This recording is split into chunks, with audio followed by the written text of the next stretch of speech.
grabe ang tagpong ito talaga ng Jomcar mga kalingap. At syempre, hindi po naiwasan po dyan ang ibang mga tag dito, halo-halo emotion no, ng mga supporters po ng Jomcar at iba pang mga supporters po ng Team Kalingap na nakasupport po dito sa love team ng Jomcar no. At syempre, yan guys no, congrats pala mga kalingap at may 1 million na guys ang Jomcar ulit no, bali 37 or 36 I think yon mga kalingap, million views na po ang Jomcar. Grabe, ganyan po katatag po ang Jomcar kahit na po binabato or binabatikos po ng kung sino-sino no, itong si Carla at si Kalingap Jomar ay nananatili pa rin matatag at nandiyan pa rin po sa tabi ni Kalingap Rab. So ayan guys, panoorin natin ito guys dahil kayo po ay kikiligin dito dahil po umamin na no, umamin na dito si Papa Joms pero ay si Carla ay tumanggi mga kalingap. Tumanggi nga ba mga kalingap si Carla? Ayan, panoorin natin mga kalingap.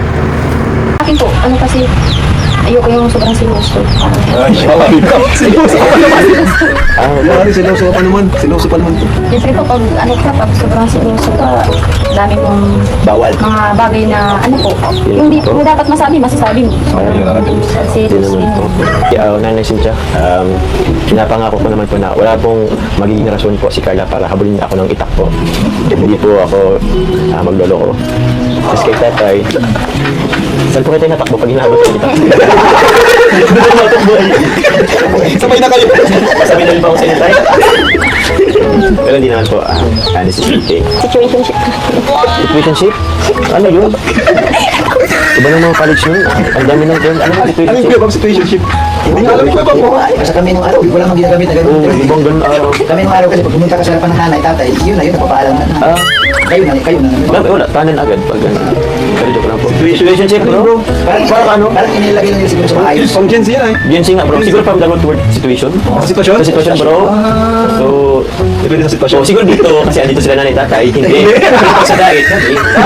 Ganyan yan ang situationship. Anong mga Gen Z ngayon?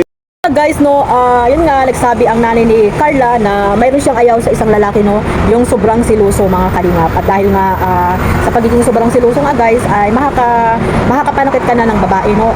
Siyempre makakapagsalita ka ng hindi maganda sa minamahal mo. At ayun, maganda rin naman guys pag siluso po ang lalaki at babae no, dahil nakikita po natin na talagang nandiyan po ang pagmamahala ninyong dalawa pero po may limitasyon po at sana ilugar ang pagsiselos. Ayan no. At ayan guys no, nandyan sinabihan yung si Kalingap Jomar ng nanay ni Carla na ayaw niya nga yung sobrang siloso. So ayan no, sabi naman ni Papa Joms ay napatawa na lang siya at ayun, binulgar din no, binuking din nila Kalingap Rab na siluso pa naman talaga daw si Kalingap Jomar. Paano na yan Kalingap Jomar no? Siyempre hindi naman siguro sobrang pagkasiloso no, dahil lang ganyan yung ugali ni Papa Joms ay mahal niya lang talaga yung babaeng mamahalin niya. Kaya siguro ay may pagkasiloso itong si Papa Joms. At alam naman natin na ilulugar naman niya yan, no, mga kalingap. At ayun, no, natakot si Papa Joms doon sa, sa itak. Ayan, sa itak. Hindi naman daw hinahabol ng itak yung tatay ni Carla, no.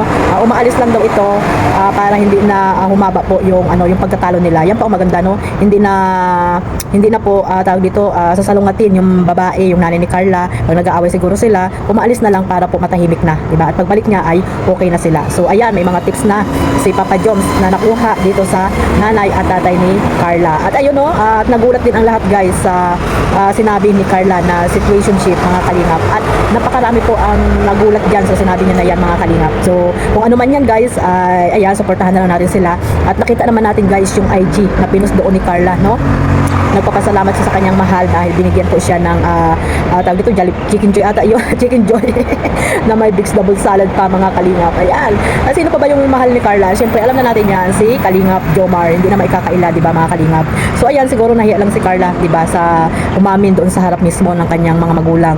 Dahil siyempre first time niya mga kalingap. At abangan natin yung pagkakataon na yan. May time naman po yan para umamin po silang dalawa in public mga kalingap. So sana guys, no, wag po tayo magseryoso at wag po nating iba si Carla about po sa kanyang sinabi dito kay Kalingap Jomar at wag po tayong masyadong demanding, no, at sasabihin nyo agad ay sagutin na sana ni Carla in public, malaman na niya at yun, yung iba dyan ay gusto na pag-asawahin itong si Carla. Huwag naman po ganun mga kalingap, no? Ang layunin natin at ang goal ni Carla ay para makatapos muna ng pag-aaral para sa kanyang kinabukasan, no? Si Kalingap Jomar ay nandiyan lang naman yan, handang tawag dito, handang mag-antay mga kalingap. Basta nandito lang tayo, no? Sumuporta dito sa dalawa mga kalingap. So hanggang dito lang po, sana suportahan natin silang lahat. At shout out kila Kuya Bal, Ate Edna at Kalingap Rab. Ayan, suportahan po natin ang ating founder at syempre ang mga love team na binuo ni Kalingap Rab at yung landing pad na ngayon ay nakapokus po dito si Kuya Bal Santos Matubang. Suportahan po natin silang lahat at mga kalingap, charity vlogger po sa almandako ng lugar po dyan sa Pilipinas. God bless po sa lahat mga kalingap. Mag-iingat po tayo sa andako ng lugar po kayong ngayon naroroon. At ayun, one family, one kalingap. Bye-bye!